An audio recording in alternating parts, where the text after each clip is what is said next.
financial literacy for the younger generations, and the top 3 pitfalls.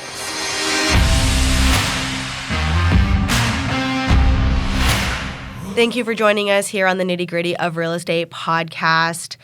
Today we're going to be talking with Joseph Jex, who we spoke on a previous podcast in regards to financial freedom.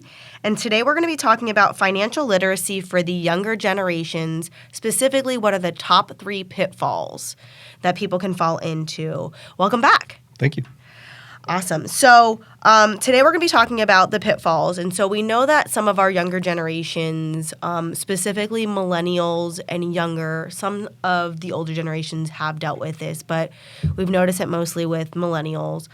That financial literacy piece of it, the understanding like what not to do so that you don't fall into the category of having too much debt or having loans to pay off and then not being able to do the things that you want to do, like buying a house or being able to do the fun things with the family or doing stuff with their kids. They're kind of stuck between that paycheck to paycheck living, and we want to help people get out of that. And so I know you're a Dave Ramsey-trained financial coach. So what would be your number 1 pitfall to stay out of? As you're coming up, the number 1 thing is student loans. Student loans. We're looking at, I think the latest number is 35 million people are in default of their student loans, which means they can't even make the payment on their student loans. And the number just keeps increasing, the amount, of your balance and how much the loan is out there. And we're here local to the University of Arizona, and so we do see a lot of students come in here. I want to go to school. So say I was a younger 18, 19, I'm like, I want to go to school. Heck, say I'm even, in my mid-20s, early 30s, and I want to go back to school. How do I do that and not get a student loan? Like, are there even options for me to pay for school when I know I don't even have the money close to being in the bank to be able to hit a $15,000, $18,000, $20,000 semester to go to school? Yeah, for real. Absolutely, there are things that you can do. To start off right from the beginning, while you're in high school, right? Study for your SATs, get good scores on your SATs so you can get some of that tuition money, because a lot of the scholarships are based on your SAT scores. Look for scholarships, look for grants. There's a lot of them out there. Most of these institutions don't want you to go there. Most of the banks don't want you to go there because they want you to get the loan, right? So you owe them money later. Also, if you're just starting, right? You're just starting your family. Parents can start like 539s and stuff like that for their college education funds. If you're a veteran, there are special programs out there for veterans to put money into that lets it build, right? If your kid's older, like they're already high school, you're not going to be able to get as much in that fund to pay for their entire 4 years of college. But at least it's a start, right? It's somewhere they don't have to take out a loan, right, to pay for it. It can pay for some of the tuitions and stuff like that. So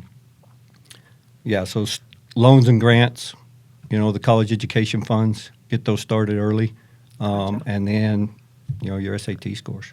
Awesome. And so I've done all that. Say I've done all that, and there's not enough grant money or there's not scholarships that I qualify for. Maybe my scores aren't the best because I'm not the best test taker, because we know there are people out there that are like that. I was like that. And I do have to get a student loan. When I'm getting a student loan, what are the things that I have to think about after the fact when it comes to paying off that student loan? What if there is no other way? I have to get some type of loan to go to school, but I still want to go to school. What do I need to think about prior to me getting that loan at the other side of the finish line? The first thing you want to think about is what your degree and what you're going to major in. Okay. Right? Because you want to be able to make enough money when you come out of college to be able to pay for the loan, right? At least make the payments on the loan. Like we were talking about, 35 million people in default, which means they came out of college, got a job that wasn't paying them enough to be able to pay off their student loan. If you're $40,000 in debt coming out of college and you get a job that's making less than $40,000 a year, you're going to be in default to that loan. You're not going to be able to make the payments on that loan. So that's the first thing to think about. Can you get a job that's going to pay you enough money eventually to be able to pay off that loan? And not just go to school to go to school. And we talked about that a little bit. So we talked about the scary B word, which is budget. So doing that budget before you make the choice to go to school of like, what would my bills look like on my own? And what would I need to make above and beyond that to also, on top of that, pay off my student loan? Am I correct in believing that? Yeah. Do your research on the loans, what the minimum payment's going to be, stuff like that. There are they're going to tell you about the programs out there, the forbearance and stuff like that. You don't want to have to be able to get there. Hey everyone, we want to interrupt this episode to let you know that we are a Keller Williams Southern Arizona franchise. We are also realtors practicing equal housing. Now let's get you back to the podcast. Right. Or rely on that. Exactly. That may be the worst case scenario, not the be all end all of it. Exactly. Awesome. Exactly. Okay.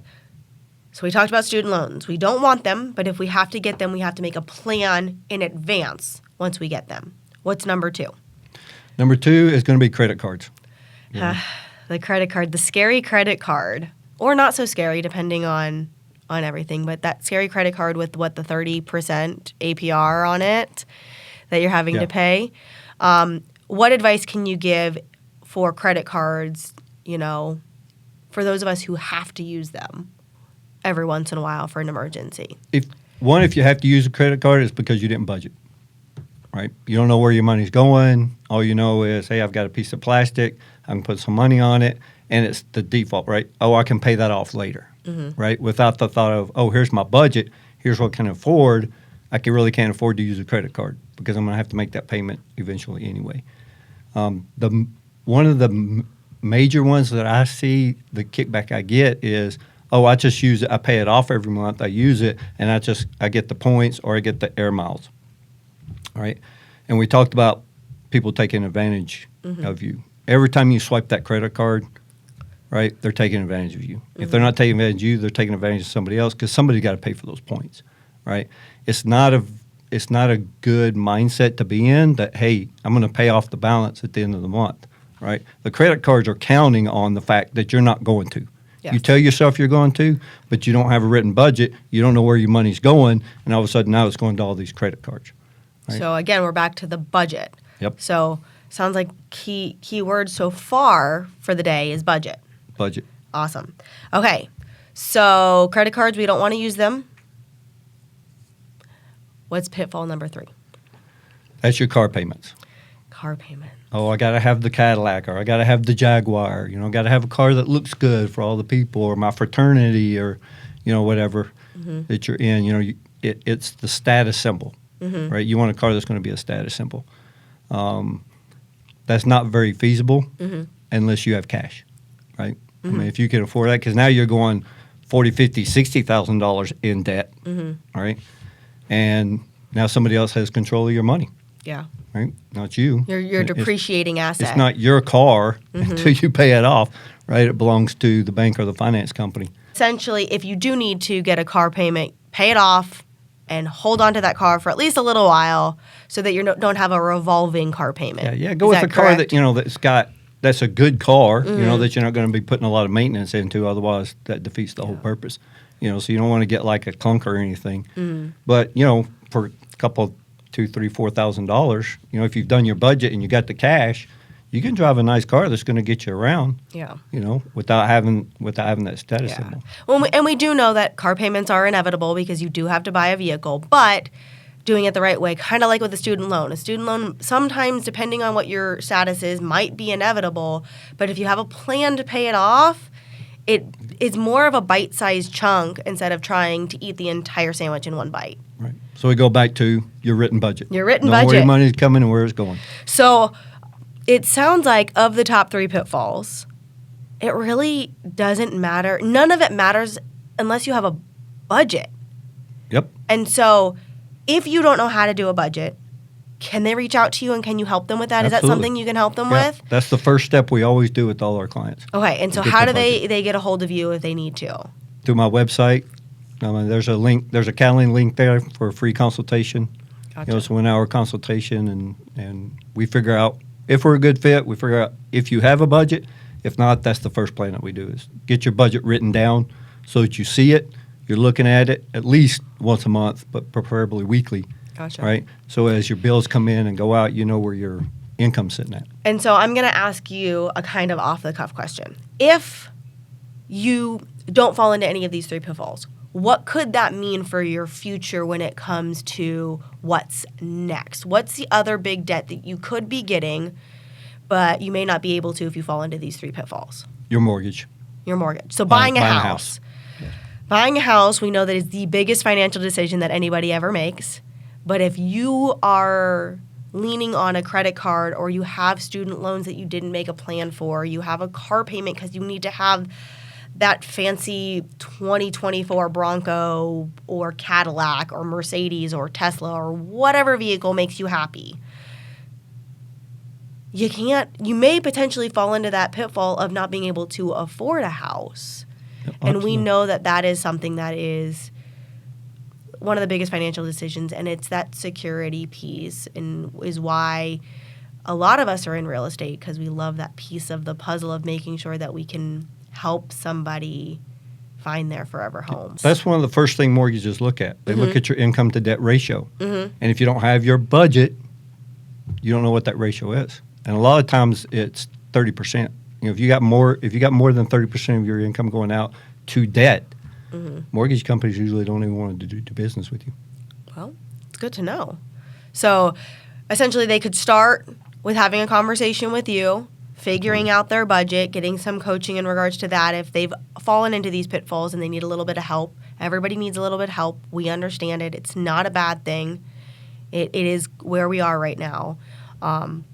But they reach out to you, get that little bit of help, where then they can potentially lead to being able to do something that they want to do, which may be buy a house or be debt-free. Some people just want to be debt-free in general, which is also a great thing. So thank you so much for joining us.